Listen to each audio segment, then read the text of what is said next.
కోల్కతా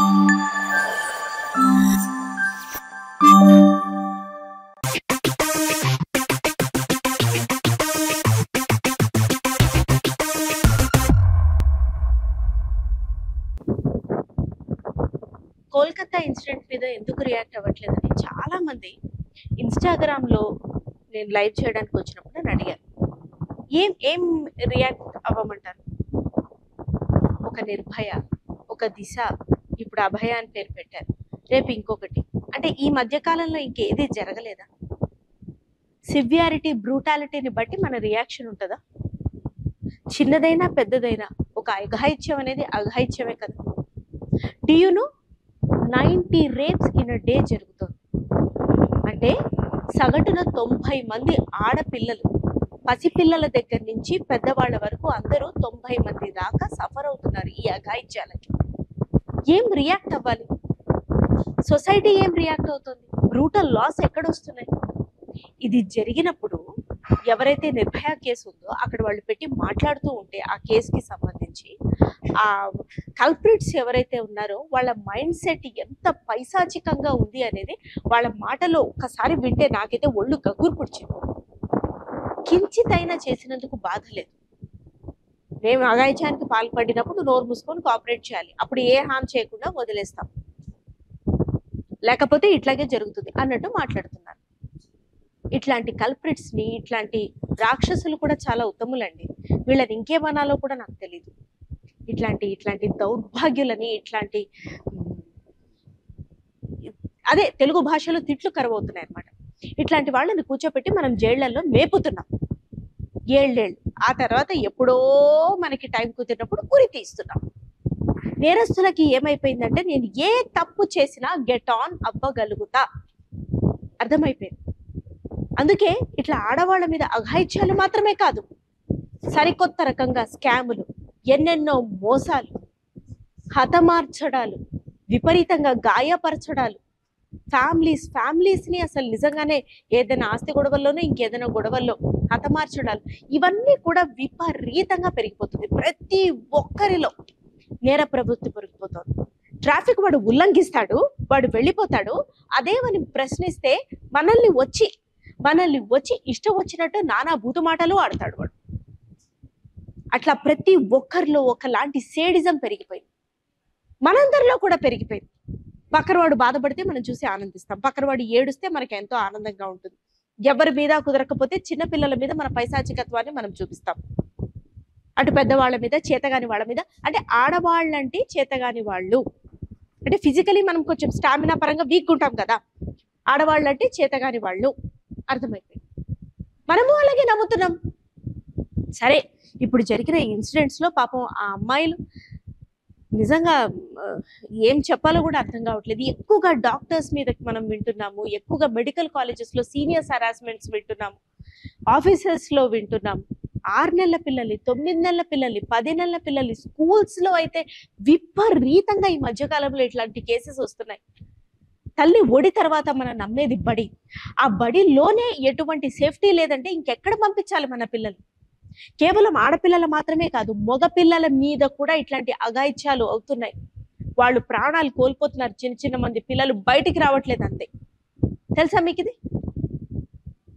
దానికి ఏదో పదం కూడా ఉంటుందట, అది చెప్పడానికే నాకు చాలా జుగుప్సాకరంగా ఉంది. మగపిల్లల మీదే సాటి మగపిల్లల అఘాయిత్యానికి పాల్పడి ఇంత నేర ప్రవృత్తి, ఇంత ఫ్రీగా ఇంటర్నెట్ లో అశ్లీలమైన కంటెంట్ అవైలబుల్ గా ఉండడం, గవర్నమెంట్ దీని మీద అధికారిక వర్గాలు ఎటువంటి చర్యలు తీసుకోకపోవడం, ఒకవేళ తీసుకున్నా చర్యలు జాప్యం జరగడం. ఒక నేరం జరిగితే వాడు నేరం చేశానని ఒప్పుకుంటే నేరం చేసిన వాడు మాత్రమే కాదు, అందుకు కారణమైన వాళ్ళని కూడా శిక్షించాలి చాలా కఠినంగా, బహిరంగంగా. వాడు ఎంత బట్ట సిగ్గు అనేది లేకుండా, ఎట్లా మానం అనేది లేకుండా, ఎలా పక్కన వాడిది ప్రాణం అనేది అర్థం చేసుకోకుండా నేరం అయితే చేశాడో అట్లా పక్కన వాళ్ళని కూడా, అట్లా నేరం చేసిన వాళ్ళని కూడా తీసుకొచ్చి అందరి ముందు అట్లా శిక్షిస్తే, అన్ని కఠినమైన లాస్ వస్తే, ముందు ప్రతి ఒక్కళ్ళలో భయం అనేది పుట్టిస్తే నేరాలు జరగడం తగ్గిపోతుంది అనేది నా ఉద్దేశం. మనకి లేదు భయం. భగవంతుడు అంటే భక్తి ఎలాగో లేదు. గుళ్ళు ధ్వంసం చేస్తాం, నాశనం చేస్తాం, ధర్మం పేరిట పక్క ధర్మం వాళ్ళని నానా హింసించేస్తూ ఉంటారు. ధర్మం అయితే చాలు మనది, కానీ ధర్మం ఉంటే చాలు. వాళ్ళని ఎన్నో రకాలుగా ఇబ్బంది పెడుతుంటారు, పైశాచికంగా వాళ్ళ ప్రాణాలు తీస్తుంటారు. మనం చేతులు కట్టుకొని చూస్తూ కూర్చుంటాం. సంబంధిత అధికారులు భయపడేవాడికి అణువణువునా భయం, భయం పెట్టేవాడికి ఎటువంటి పరిస్థితుల్లో అయినా భయం పెట్టడం, ఇది అలవాటైపోతుంది. మధ్యరాత్రులు వదిలేయండి, పట్టపగలు వెళ్ళాలన్నా భయం వేస్తుంది.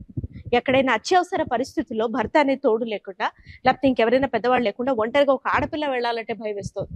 పిల్లల్ని తీసుకొని వెళ్ళాలంటే భయం వేస్తుంది. బస్సులో వెళ్ళాలంటే భయం వేస్తుంది. ఇంకెక్కడ నమ్ముతాం? ఎవరిని నమ్ముతాం? ఇంట్లో ఒక హెల్పర్ వస్తారు, ఎవరు ఉండరు. నమ్మకుండా పనులు జరుగుతాయా? కిందకో ఏ వాకింగ్కో ఎక్కడికో వెళ్తాం, లేకపోతే గుడికి పూజారి గారిని నమ్ముతాం. నమ్మకుండా అసలు ఏమైనా జరుగుతుందా? ఎప్పుడు ఎవడికి మన మీద ఎటువంటి చెడు కన్ను పడుతుందో తెలియకుండా అనుక్షణం భయపడి భయపడి భయపడి భయపడి చేస్తున్నాం. మన మీద మనకి నమ్మకం లేదు, తద్వారా సమాజం మీద ఎలాగో నమ్మకం లేదు. ఏం రియాక్ట్ అవ్వమంటారు ఇట్లాంటి వాటి వల్ల? బతకాలంటే అసహ్యం వేస్తోంది.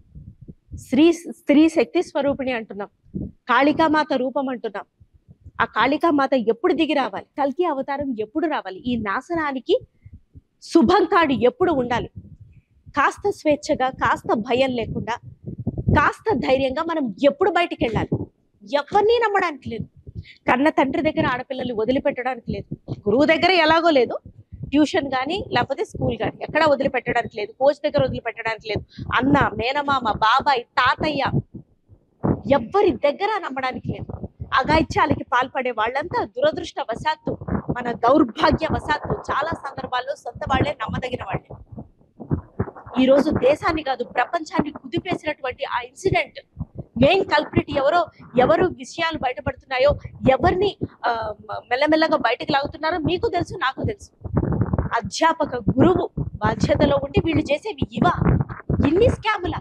అందరికీ ఒకటే ప్రాణం కదా. ఆ పిల్ల ప్రాణమో, అభాగ్యురాలి ప్రాణమో పోయినప్పుడు ఏదో ఒక రోజు నీది ప్రాణమేగా పోతుందిగా. ఎలకాలం నువ్వు బతకలేవుగా.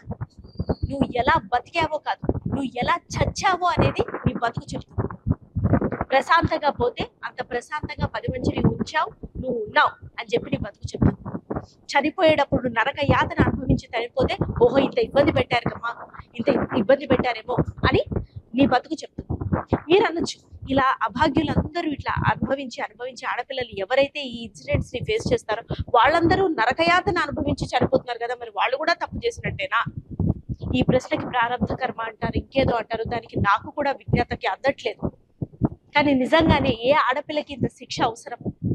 ఇంత తన తప్పు ఏమీ లేకుండా ఏదో న్యాయానికి నిజంగానే నిలబడి న్యాయం పక్కన పోరాడినందుకు, లేదా తన మానాన్ని కాపాడుకున్నందుకు, నో చెప్పినందుకు ఒక ఆడపిల్ల నో చెప్తే ఇంత శిక్షణ?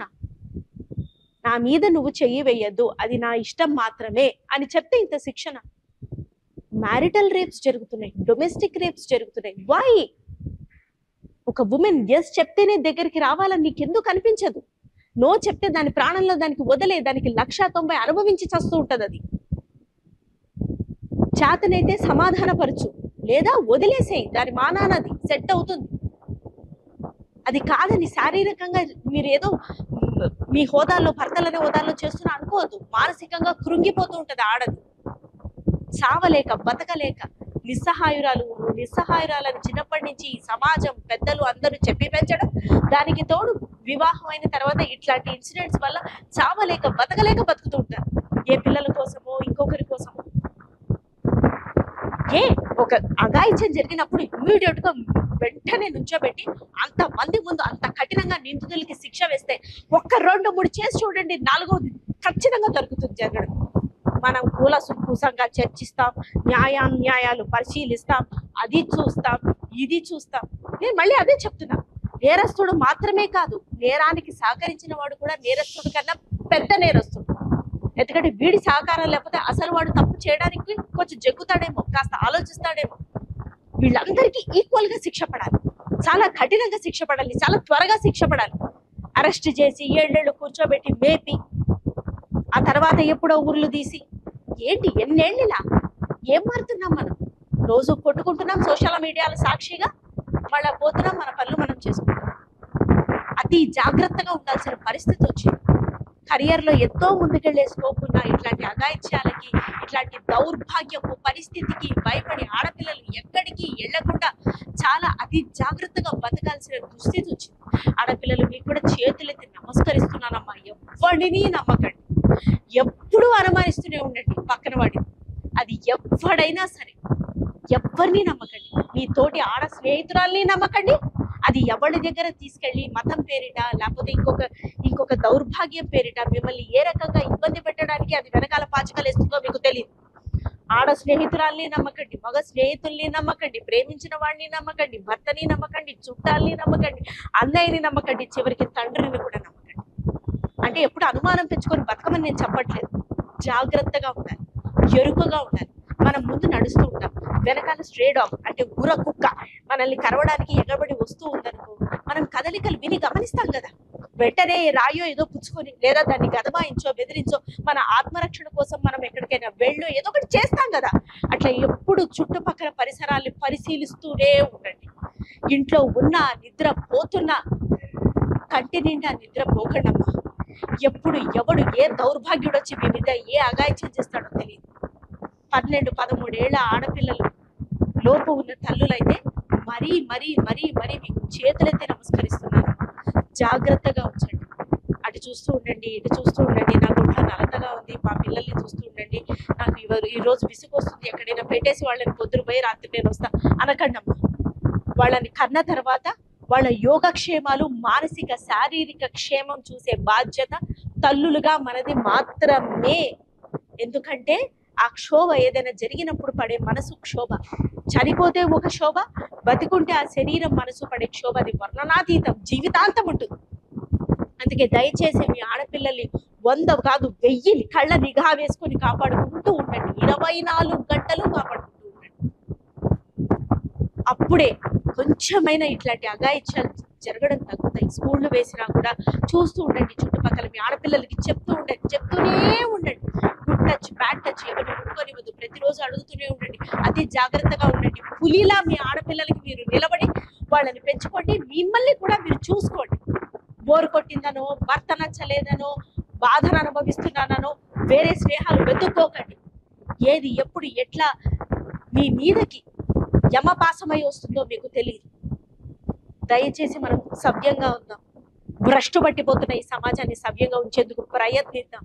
నిజంగా అందరికీ నేను మా చేతులెత్తి నమస్కరిస్తున్న అధికారులందరికీ. ఇట్లాంటి అఘాయిత్యాలు జరిగినప్పుడు ఎవడైతే కారణమని దొరుకుతారు కదా, 48 గంటల్లో ముందు ఏ ఖండకి ఆ ఖండ వాళ్ళని కోసి పారేస్తే 4-5గురికి ఇట్లా చేస్తే 6వ వాడు భయపడతాడు. వాడు ఎందుకంటే వాడిది కూడా ప్రాణమే, ప్రాణభీతి వాడికి కూడా ఉంటుంది. నన్నేం చేస్తారులే అని ప్రతి నేరస్తుల్లో అటువంటి ఆలోచనని పెంపొందించకండి. అధికారులకు నేను మనస్ఫూర్తిగా కోరుకుంటున్నాను.